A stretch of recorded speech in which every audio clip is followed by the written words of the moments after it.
Bonjour et bienvenue sur À plusieurs c'est meilleur, le podcast qui vous permettra de découvrir toutes les bonnes pratiques pour réussir votre covoiturage en entreprise. Il fait partie d'une série d'épisodes proposés par les partenaires suisses et français du dispositif de promotion du covoiturage dans l'arc jurassien. Bonne écoute! Bonjour et bienvenue dans ce nouvel épisode d'À plusieurs c'est meilleur. Aujourd'hui, nous allons entendre le témoignage d'Anthony Le Goff, directeur de l'entreprise MPP, spécialisée dans les activités de plasturgie, qui est située dans le Haut-Jura français. Cette entreprise emploie 18 collaborateurs et la manière dont la mobilité y est gérée est riche d'enseignements. Plus de 50% de ses effectifs se déplacent autrement qu'en voiture individuelle. C'est un très bel exemple de mise en place du covoiturage dans une PME française. Monsieur Le Goff nous livre un témoignage authentique sur la manière dont son entreprise a dû adapter la mobilité de ses salariés suite à un événement inattendu. Et c'est également sans phare qu'il explique dans cet épisode comment la pratique du covoiturage consolide le lien social en entreprise. Bonjour Monsieur Le Goff, je vous remercie d'avoir répondu à notre invitation à participer au podcast. Pour commencer, pourriez-vous nous dire quelques mots sur l'entreprise pour laquelle vous travaillez ? Oui, bonjour. Donc, Anthony Le Goff, je suis le directeur de l'entreprise MPP qui est située à Saint-Lupicin dans le Haut-Jura. Donc, à une plus grande échelle, c'est situé à peu près en mi-chemin entre Genève et Lyon. J'ai une expérience de 20 ans en plasturgie à des fonctions managériales en production et en qualité avant de prendre la direction de MPP. Donc, l'entreprise appartient à un groupe franco-italien détenu par 2 associés. Nous fabriquons des solutions de rangement et d'organisation pour le domicile en plastique, donc des solutions de gestion de déchets pour le rangement du linge et le rangement de tout ce qu'on peut avoir dans notre domicile. L'effectif de l'entreprise est de 18 salariés avec un total d'environ 30 collaborateurs et nous travaillons en 5 jours sur 7, 24 heures sur 24 avec des équipes de 8 heures. En tant qu'employeur, quelle place accordez-vous à la mobilité et quelle mobilité vos salariés ont-ils adoptée ? La question de la mobilité s'est plus particulièrement imposée à MPP depuis 3 ans, puisque nous avons dû faire face à un incendie accidentel et on a très vite compris que la continuité de l'activité sur le lieu de fabrication à l'époque ne serait plus possible et qu'il allait falloir envisager un déménagement.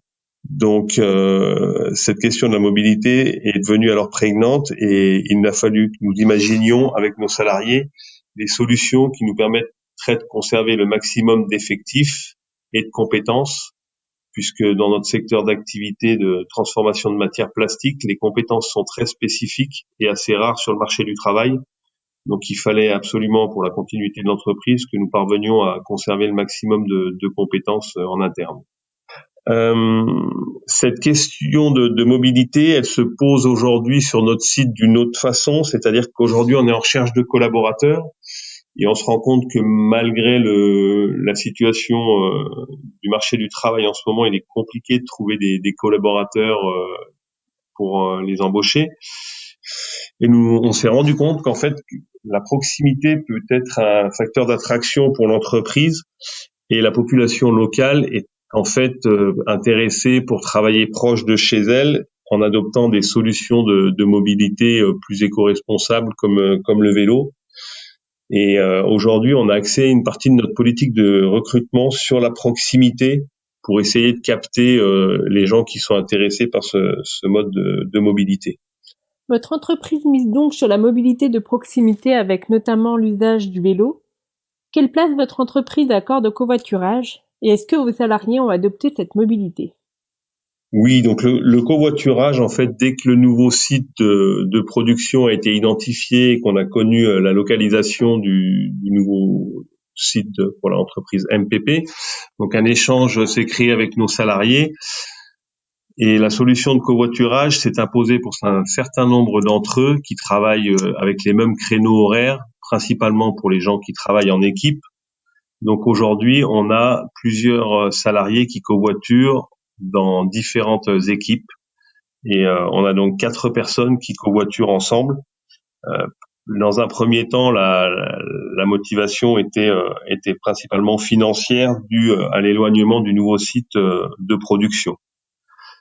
Pour le personnel de journée, ça a été un petit peu plus compliqué de mener cette démarche puisque les personnes avaient des horaires parfois différents, occupaient des fonctions avec des niveaux de responsabilité et des statuts différents.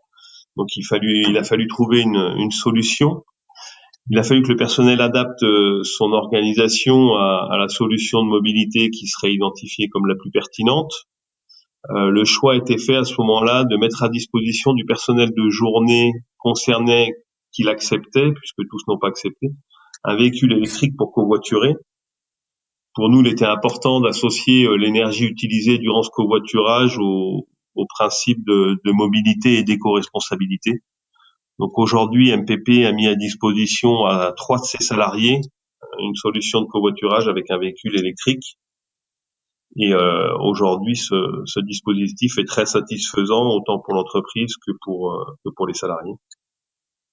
C'est une solution qui leur permet de pas faire les trajets seuls, de faire des économies substantielles sur leur poste de déplacement dans leur budget.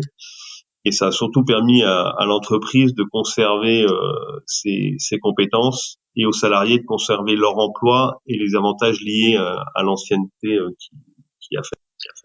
Comment s'organisent aujourd'hui les équipages de covoiturage existants? Pouvez-vous nous en dire plus? Alors aujourd'hui, effectivement, ce sont 2 équipes de 2, plus donc qui utilisent leur véhicule personnel et plus les 3 personnes qui utilisent le véhicule de l'entreprise. Donc on a 7 personnes qui covoiturent sur 18 salariés, plus les 3 personnes qui se véhiculent en vélo. Quels sont les bénéfices de ces mobilités alternatives à l'autosolisme pour votre entreprise? Donc effectivement, les bénéfices de ces nouvelles formes de mobilité, aussi bien pour l'entreprise que pour les salariés, sont multiples. Pour le covoiturage, tout simplement, l'activité de l'entreprise n'aurait pas pu se poursuivre si on n'avait pas pu conserver une certaine partie de nos salariés.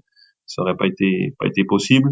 Le covoiturage a aussi des bénéfices pour l'entreprise parce que ça limite, je pense, l'absentéisme pour des raisons matérielles, puisqu'on a toujours une solution de rechange, parce qu'on se sent un peu redevable de son collègue qu'on covoiture, et donc peut-être que pour des cas moindres, on va quand même au travail.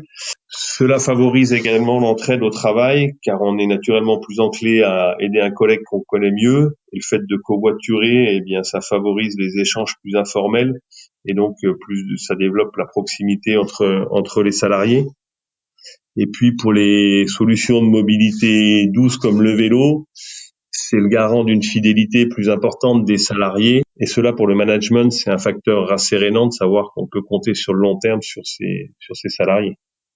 Avec un tel taux de covoiturage actuel, donc avec 7 personnes qui covoiturent sur 18, on atteint quasiment 40% de covoiturage.